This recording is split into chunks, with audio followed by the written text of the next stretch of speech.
You remember me? It's gonna be DIO, DIO. Anyway, it's good to have you here in Latin America. I'm promoting an album like this, which is a great, heavy album, Angry Machines. You felt like angriness when you were doing it? Absolutely, because I look at the world around me and I find I'm very angry with the world around me. I'm very angry especially for young people, and we play music for, you know, for all people, but especially young people who have no opportunities for jobs, and the world, I think, is becoming a little bit better. But it angers me with disease and war and too many people. It's a sad, sad world, and I felt very angry about it. So when we made this album, I talked about how angry I was.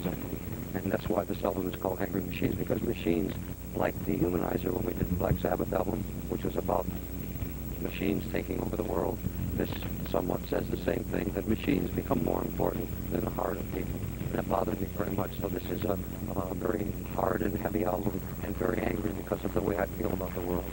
In a way, we're becoming institutional men. Yeah. Yes, we are. Well, institutional man was very different for me.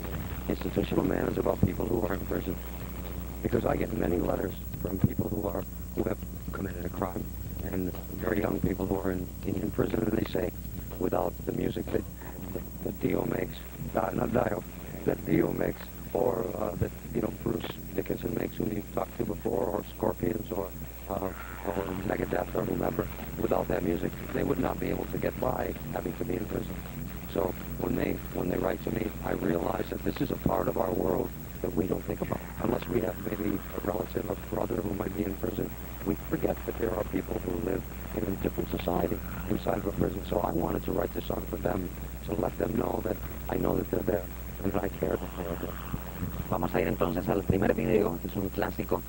Although it's a classic video, believe me, we play this video a lot in Headbangers. Still today, this year, last year, the year before. Esta es The Last in Line junto a DIO. Great.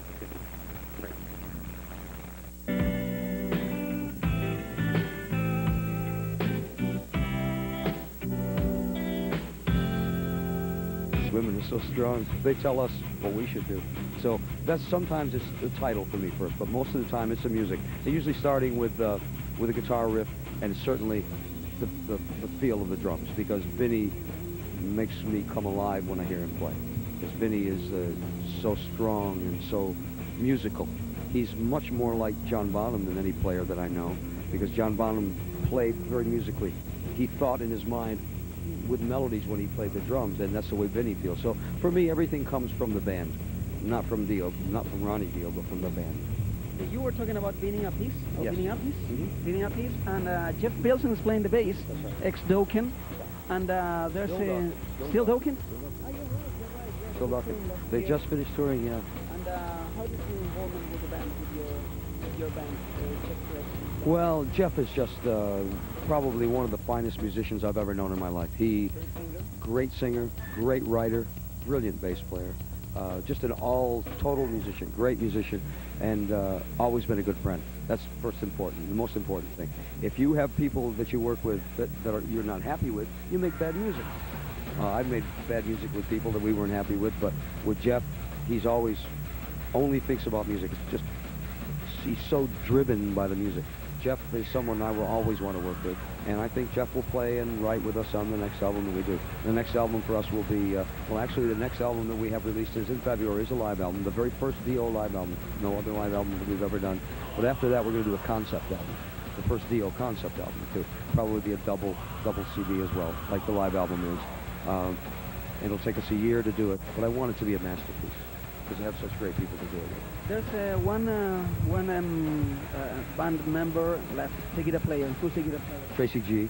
Tracy has been with us for 5 years now. Tracy had played before with Vinny, with Jimmy Bain, and with a band called World War III. And when we put DIO back together after the Dehumanizer album, Vinny said to me, "I have the guitar player. You love him." Jimmy said, "I have the guitar player. You love him." Who is it? Tracy G. And Tracy plays, to me, Tracy's like Tony Iommi, who is my favorite guitar player to play with. Tony is just so special, but Tracy is that special too. He plays riffs all the time. Every time you say, "Have a riff?" "Well, I have maybe 20 riffs." "Only 20, yeah?" But Tracy's brilliant, and he's also you know, from the heart. So we get along so well, and that's so important. Aquí van a ver a Dio con otro héroe de la guitarra que ahora tocan Def Leppard, eso es Vivian Campbell, junto a Dio en los tiempos de We Rock.